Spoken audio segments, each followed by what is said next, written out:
Good morning, students. Let us continue to study about the biomechanics of shoulder complex. Now today we will be studying about glenohumeral joint, and the glenohumeral joint or the shoulder joint itself. Now if you can see the articular surface of, we will be studying the articular surface of glenohumeral joint. It is a type of a ball and socket variety of a synovial joint. It has got 3 translatory and 3 rotatory motions, and it is also having accessory structures, glenoid labrum, joint capsules and ligaments. Now let us see the articular structures. The proximal articular structure is a glenoid fossa. If you can guys see, this is again the right scapula, and in the right scapula can you see this triangular surface? It is a shallow, concave and a very small glenoid fossa. This becomes a part of the articular surface. That is a glenoid fossa of scapula. It is small, concave and a shallow facet, which results in an incongruent and an unstable joint. Now this is very much clear. If the motion is happening at 3 translatory and 3 rotatory motions are happening, the joint is incongruent. Fine. Why so? Because it requires the help of ligaments, crucial ligaments and joint capsules to stabilize the joint when the movement takes place. So the shoulder joint is again where the 3 translatory and 3 rotatory motion are taking place. So therefore it is an unstable joint, incongruent joint. Therefore that is why it is allowing so many movements. Fine. So it is a very shallow kind of a facet, small concave facet is there. Now if we see for this, and the distal articular surface is the head. Now this is again the right humerus. You can see the head over here, fine, and this is the lesser tubercle, this is the greater tubercle, and in between the two you can see the intertubercle groove. You can see this, fine. So this is the surgical neck, the head, the surgical neck, the lesser tubercle, the groove and the greater tubercle. Fine. Now if you can see the head, this head, if I can show you properly, the head is more than half of the sphere. It is more than half of the sphere. And if we take this into consideration like this,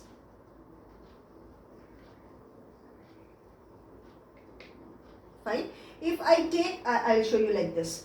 Now if I take this into consideration, this will be the formation. Fine. The head is, you can see, it is not even, the whole head is not even getting attached to this glenoid fossa. The head is so big and the glenoid fossa is so small. So in order to be congruent, the head is basically tilted.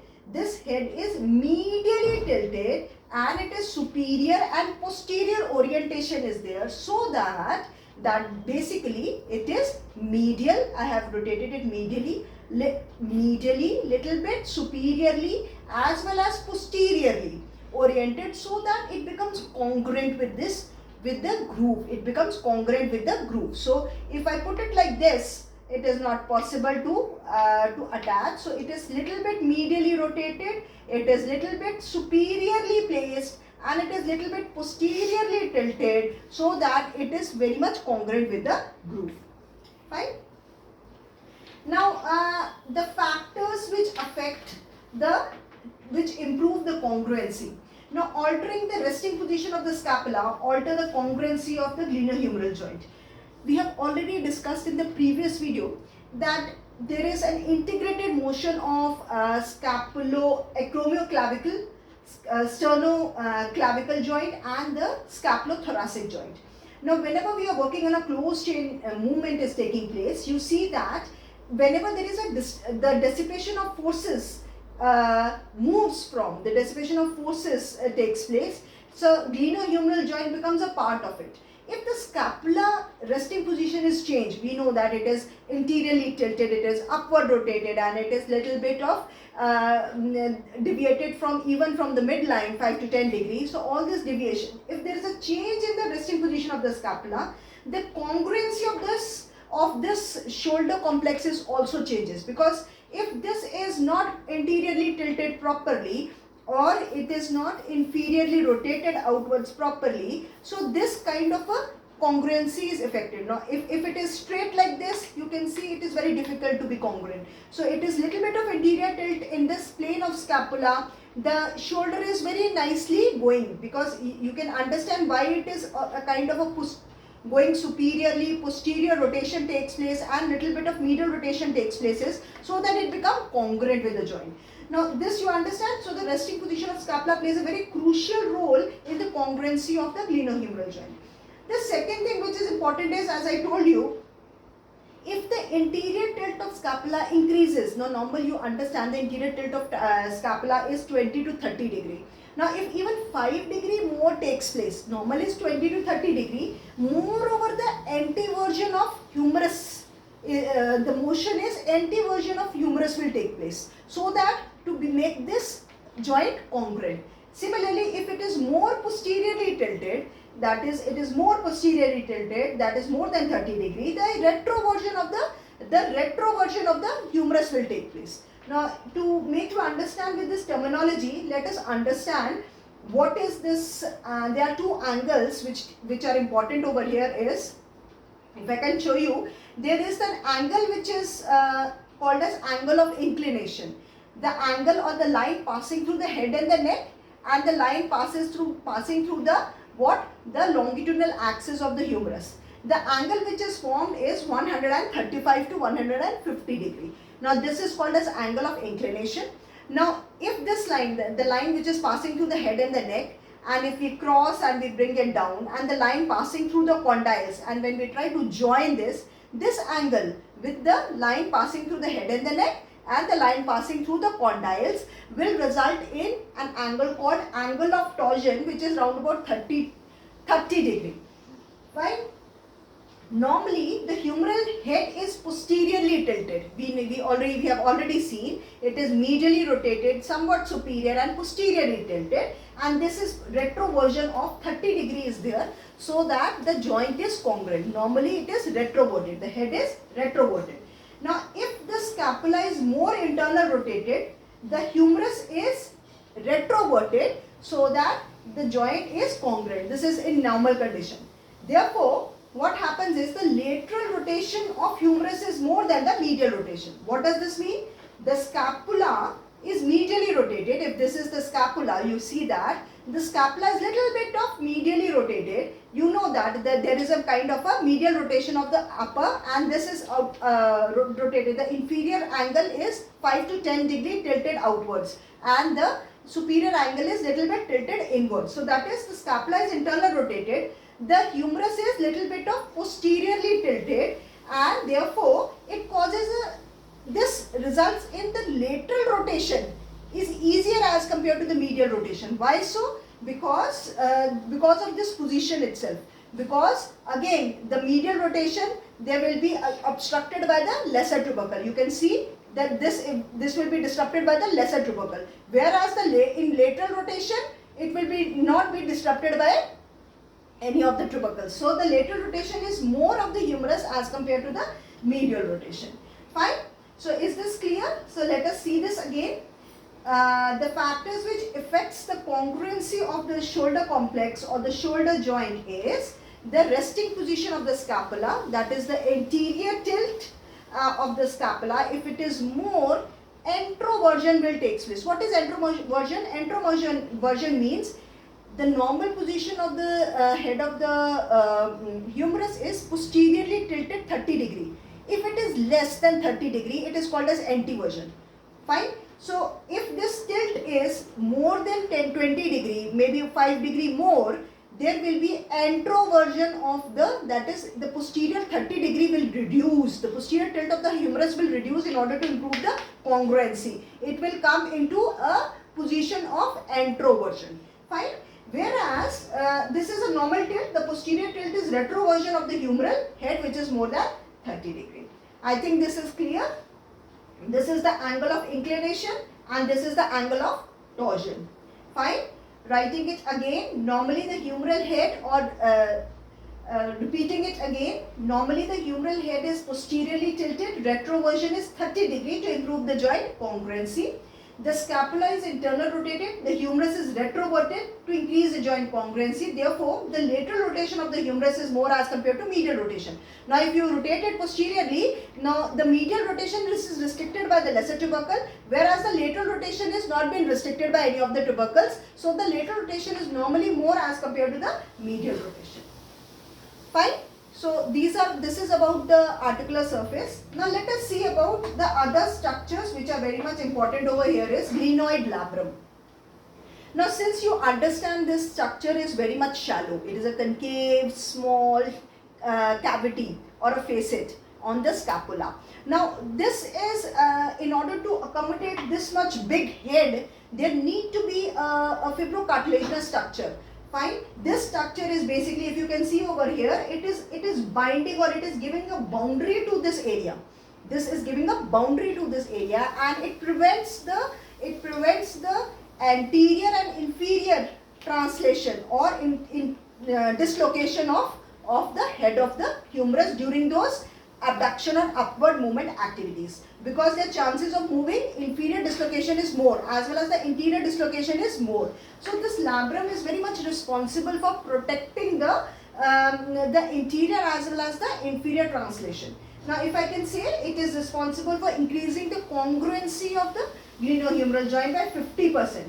It also prevents excessive head translation, humeral head translation, again by preventing the inferior as well as interior translation during the upward rotational movement or during flexion and abduction movement. It also protects the margin of the glenoid fossa, so that it is giving, because it is binded over here, so it is also protecting the glenoid fossa margin, and it also reduces the friction between the two bones.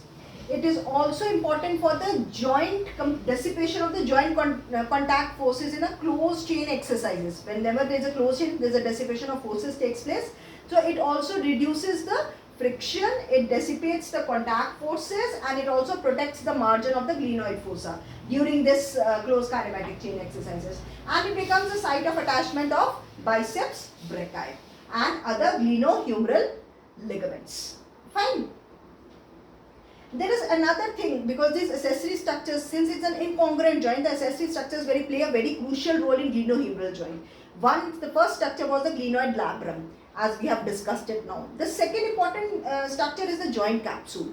Now this joint capsule is very large, because you understand the kind of freedom of movement it is having. So it is responsible for flexion, abduction, internal, external rotation. The freedom of movement is only possible if the joint capsule is too large. Now if we see this capsule is 2.5 size of the head of the humerus. It is 2.5 size. Now this is this large amount of a joint capsule allows a large degree of movement around the glenohumeral joint. It is very much loose. So loose will cause all the kind of distraction. The loose thing is responsible for the kind of distraction. That is why we are able to give joint glides. Fine. And it has got, since it is 2 times the head of glenohumeral joint, it allows good degree of movement. It is weak anteriorly and inferiorly. If this is the joint capsule, so it is inferiorly and anteriorly weak. That is why the chances of the head being displaced more is, or dislocation is more anteriorly as well as inferiorly. So because it is very much weak, this joint capsule is very much weak anteriorly and inferiorly. Now the closed back position of any joint is when this joint capsule is taut at a position. Now this joint capsule of glenohumeral joint is taut in a position of abduction and external rotation. Therefore this becomes a closed back position of this joint. The joint capsule is taut in abduction and external rotation, so it becomes a closed back position of glenohumeral joint. Now let us come to the ligaments. We have studied the glenoid labrum. We have studied the second thing is the capsule. Now is the important structure which is responsible for the stability of the joint is the ligaments. Now it has got 2 ligaments. One ligament is the extracapsular ligament and one is the intracapsular ligament. Okay? So the extra is outside the capsule and the intra is inside the capsule. Fine. So it has got an extracapsular ligament which is called as corracohumeral ligament, and the capsular ligament is the glenohumeral ligament. Now corracohumeral ligament is, this is the coracoid process, and to this there is a ligament. This is called as corracohumeral ligament. If this is the head and this is the thing, you can see the ligament going like this. Fine, this is the corracohumeral ligament. The other ligament is from the glenoid process to the head. So this is called as this structure. Here it will be crossing like this. It is the glenohumeral ligament. It is the glenohumeral ligament starting from the glenoid and going to the humerus. Fine. Now this glenohumeral ligament has got three parts. If I can tell you about it, let us start with the capsular part. That is the intracapsular part. Now this is the glenoid. Now the superior glenoid arises from the superior of the glenoid fossa and goes up to the head. Fine, and head and even going up to the neck of the head of the humerus. If you can see it properly, the first part is if you can, I have just, let us change this alignment. I will try to hold this. Now the first part is this. Okay, if you can see, this is the superior. It is arising from the superior glenoid fossa and going up to the head as well as the neck. Then the middle glenohumeral ligament is arising from the middle part of the glenoid fossa and also crossing and attaching to the head. Then there is inferior part of the glenoid fossa and there is a ligament and which is crossing and again attaching to the neck. Now the inferior part is basically a complex itself because it is, you know, it is very weak over here. So it becomes a pouch. It is very relaxed ligament and it becomes a pouch. Therefore it is given a different name. It is given as inferior glenohumeral ligament complex. Why complex? Because it is having an axillary pouch. It has got interior fibers and posterior fibers, as well as in between there is an axillary pouch. So that is why it is called as inferior glenohumeral ligament complex. It has got three components: anterior component, posterior component and the axillary pouch. Now we will see this through diagrams also. Now as I have described you, now this is arising from this is the one which is coming from corracohumeral ligament. Can you see this corracohumeral ligament from the coracoid process and it is attaching to the humerus. So corracohumeral ligament, this is attaching somewhere like this. It is attaching somewhere like this. Okay? So this is a corracohumeral ligament and this is red in color, you can see, and the green part and the blue part of it is the glenohumeral ligament. The structures is superior glenohumeral ligament, the middle glenohumeral ligament, and here you can see the inferior one. There is a slack in between. There is a pouch in between. There is an interior fiber, there is a posterior fibers, and there is a pouch in between. That is why it is called as inferior glenohumeral ligament complex. Fine. Now what is all this about? This is, now we understand that superior glenohumeral or this glenohumeral complex or the glenohumeral joint has got very weak capsule and has a tendency towards anterior translation as well as towards the inferior translation. So the glenohumeral complex or the glenohumeral ligament is basically protecting the translation, that is anterior as well as the inferior translation. Fine, because it is holding the joint from above. It is holding the joint like this. Now if it is holding the joint like this, so it will prevent the anterior movement as well as the inferior movement. So superior glenohumeral ligament will limit the anterior and inferior translation of the hair when the arm goes into abduction 0 to 30 degree. 0 to 30 degree. Now the middle glenohumeral ligament will give this kind of a stability when the arm goes to 30 to 60 degree. 30 to 60 degree. And the inferior glenohumeral complex, it gives the anterior and inferior stability when the arm is abducted with rotation. That is 45 degree abducted and then there is a rotation. It gives the stability. That means the anterior fibers are taut when the abduction with lateral rotation takes place, and when the posterior fibers are taut when there is a medial rotation and abduction takes place. So you understand the abduction and rotation, whenever the arm is in abduction and rotation, the stability is given by inferior glenohumeral ligament. Fine.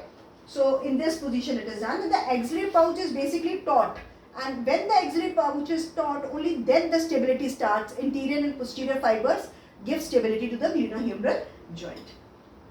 Fine. I hope this is understood, the function of glenohumeral joint, the superior, the middle and the inferior glenohumeral joint function.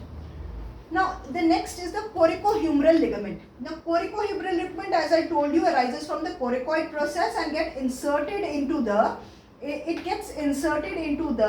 supraspinatus at the greater tubercle. Now you understand this is the greater tubercle. So the supraspinatus goes and it gets inserted at the greater tubercle, whereas the subscapularis gets inserted at a lesser tubercle. Fine. So it is a coracoid process which has got two fibers. One fiber goes and gets inserted along with the supraspinatus muscle at the greater tubercle, and the second fibers get inserted at the lesser tubercle along with the fiber of subscapularis. Now it avoids adduction and lateral rotation, that is rotatory stability during adduction movement and rotational movement. So the inferior glenohumeral complex gave stability in abduction and rotation, whereas the corracohumeral ligament gave stability to the glenohumeral joint during adduction and rotation. So there is a difference between them.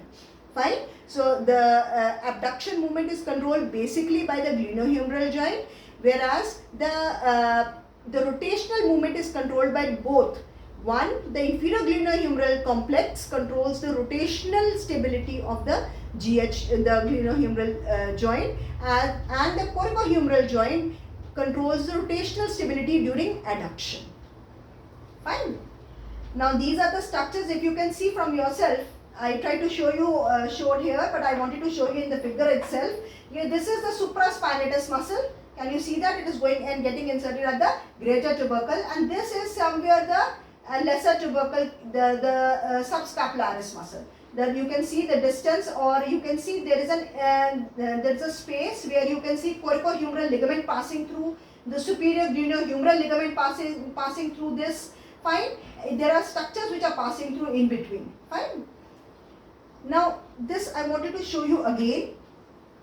Now if you can see, I told you there is this is the supraspinatus and this is the subscapularis muscle. In between the two, there is basically a triangular space. This becomes a triangular space, and this triangular space is pierced by the acromial. Basically pierced by the acromial. Fine. This is a triangular space and which has been pierced by the acromial. So this becomes like this structure, and the space in between these two muscles is called as interval. The space between these two muscles is called as interval, and this is called as rotator interval capsule. That means the structure which is passing through this interval is called as rotator internal capsule. Now which are the structures which are passing through is the capsule, superior glenohumeral joint and corracohumeral ligament.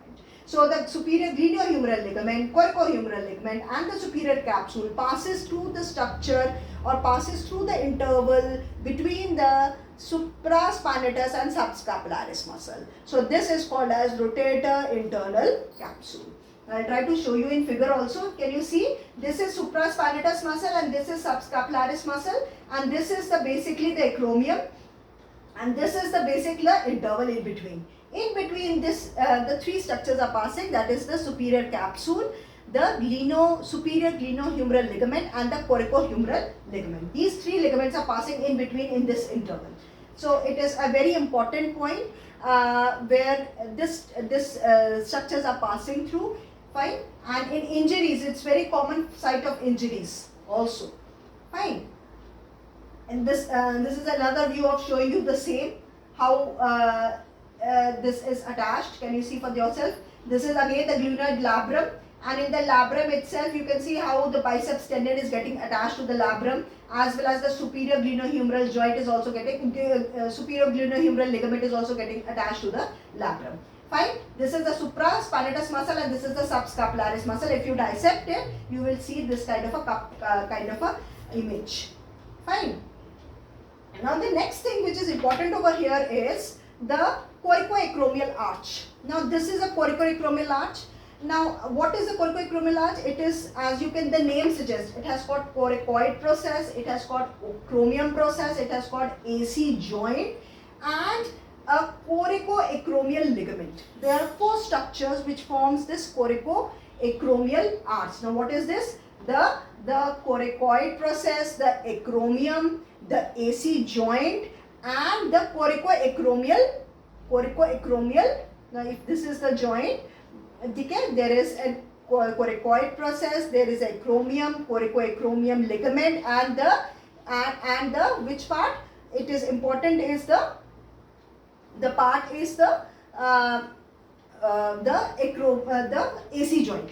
Fine. So this is basically, it becomes a vault.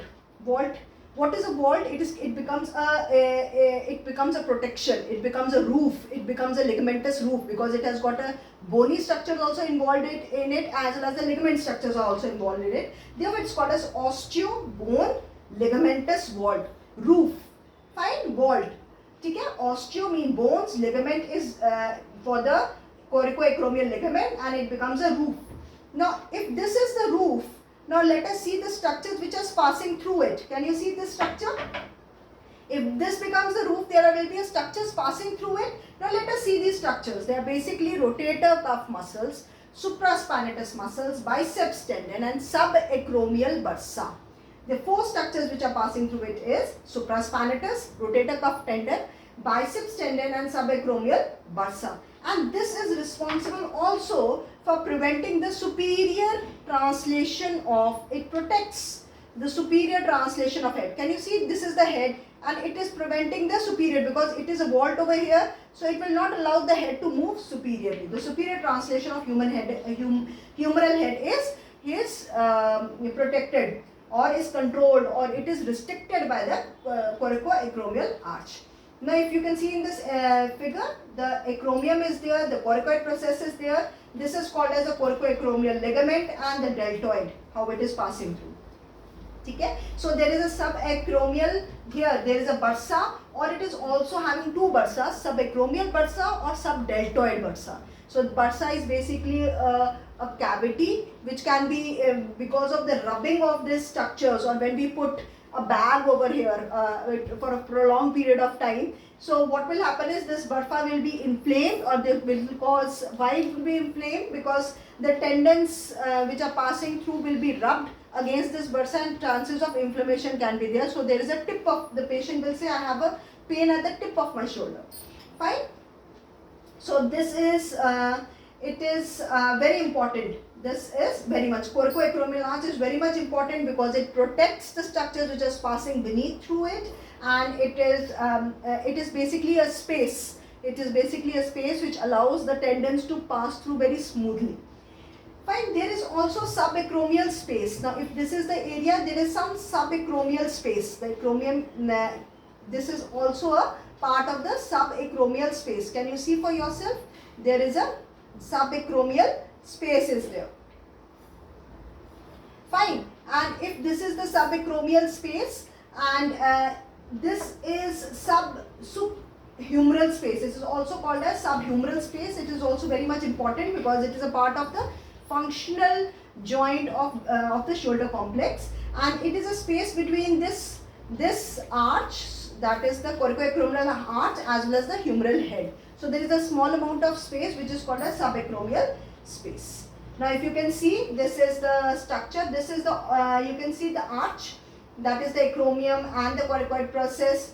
They are joining together with the ligament. This is the arch, and the space is between, you can see, this is the space, this is the glenoid or the head or the glenoid fossa, this space. Here the tendons are passing through, these are rotator cuff tendons. Subscapularis is there, this is supraspinatus, this is infraspinatus, this is teres minor. All these muscles are passing through, and this space we are talking about. Fine. So today what we have studied today is basically the anatomy of the glenohumeral joint. The glenohumeral joint, the articular surfaces, and the incongruency of the glenohumeral joint, the angles, the angle of inclination, the angle of torsion of the bone, and how its orientation is taking place. That is, it is medially rotated, somewhere superior and posteriorly tilted, so that it becomes congruent to the fossa. And then we studied about all the accessory structure which improve the congruency between these two joints, which includes the glenoid labrum, the joint capsule, then the ligaments, which is the corracohumeral ligament, the glenohumeral ligament, the inferior glenohumeral ligament complex. They are all very important. Then we also studied about the role of rotator interval capsule, and we studied about the corracoacromial arch, which is again protecting the structures beneath. We also studied about very important thing is the subacromial space, which is also a functional joint in the shoulder complex. Fine.